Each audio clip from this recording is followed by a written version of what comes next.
완벽하지 않은 일상 속에서도 나만의 작은 의미를 발견하며 살아가는 것이 진정한 지혜입니다. 오늘 아침도 어김없이 알람이 울렸습니다.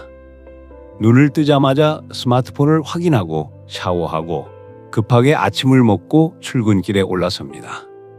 사람들은 모두 바쁘게 움직이고 있지만 왠지 모를 공허함이 가슴 한편을 파고듭니다. 회사에 도착해서도 마찬가지입니다.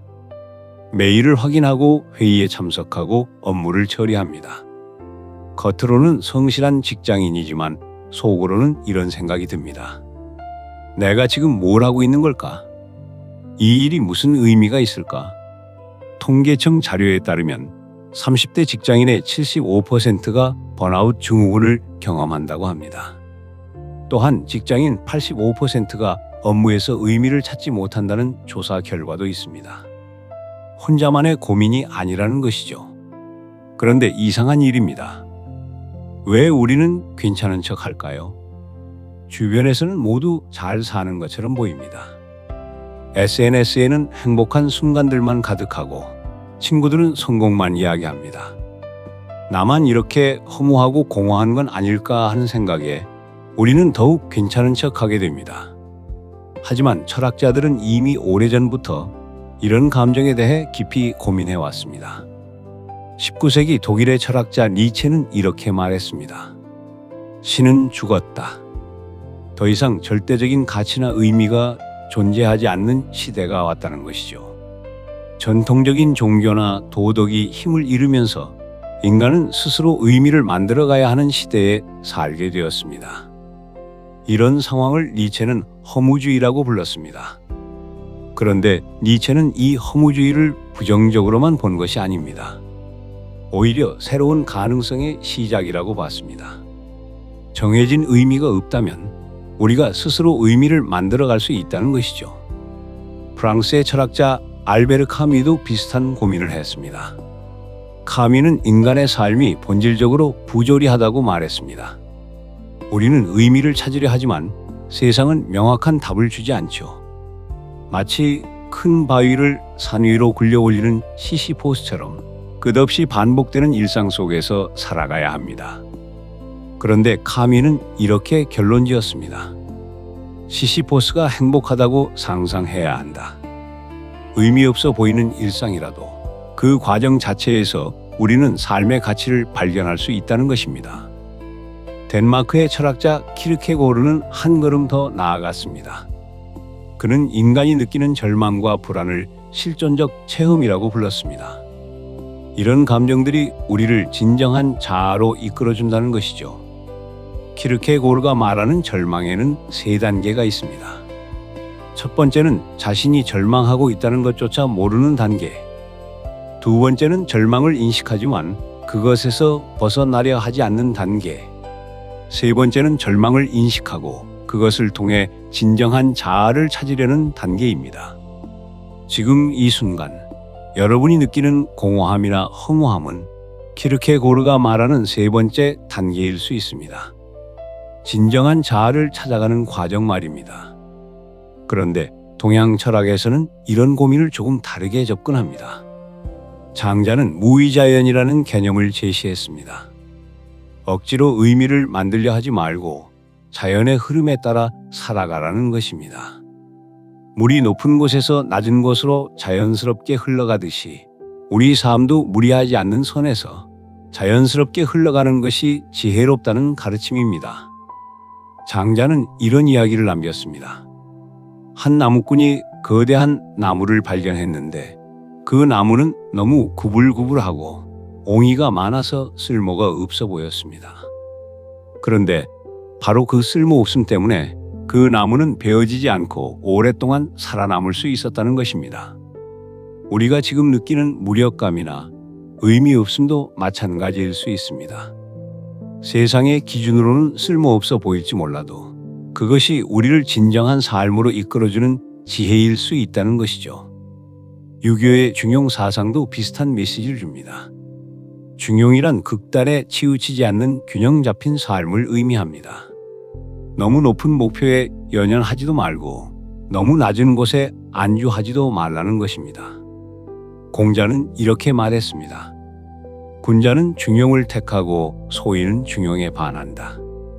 여기서 중용을 택한다는 것은 완벽하지 않은 현실을 받아들이면서도 조금씩 나아지려는 노력을 멈추지 않는다는 의미입니다. 불교에서는 이런 감정을 고라고 부릅니다. 인생은 본질적으로 고통이라는 것이죠. 그런데 이 고통을 없애려고 하는 것이 아니라 고통의 원인을 이해하고 받아들이는 것이 해탈의 길이라고 가르칩니다. 석가모니는 사성제를 통해 이를 설명했습니다. 고진멸도, 즉 고통이 있고 고통의 원인이 있으며 고통을 끝낼 수 있고 고통을 끝내는 방법이 있다는 것입니다. 우리가 느끼는 공허함의 원인은 무엇일까요? 불교에서는 집착 때문이라고 말합니다.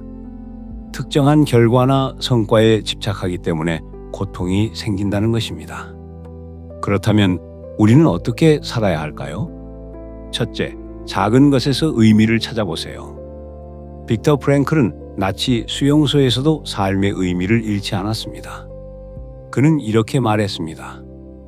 의미는 주어지는 것이 아니라 발견되는 것이다. 거창한 성취나 성공이 아니라 일상의 작은 순간들에서 의미를 발견할 수 있다는 것입니다. 아침에 마시는 커피 한 잔의 따스함, 퇴근길에 보는 노을의 아름다움, 가족과 나누는 소소한 대화들, 이런 것들이 모여서 우리 삶의 의미를 만들어갑니다. 둘째, 있는 그대로의 자신을 받아들이세요. 우리는 항상 더 나은 사람이 되려고 노력하지만 동시에 지금의 자신도 사랑할 줄 알아야 합니다. 완벽하지 않은 현재의 모습도 충분히 가치 있다는 것을 인정하세요. 일본의 와비사비 미학은 불완전함 속에서 아름다움을 찾습니다.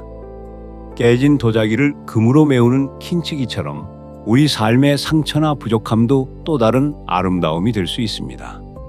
셋째, 공감을 느껴보세요. 혼자라는 느낌이 공허함을 키웁니다. 하지만 우리는 혼자가 아닙니다. 같은 고민을 하는 사람들이 세상에는 수없이 많습니다.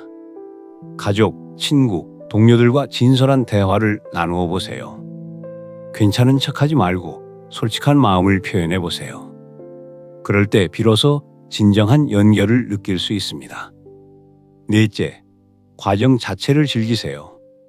결과에만 집중하면 현재를 놓치게 됩니다.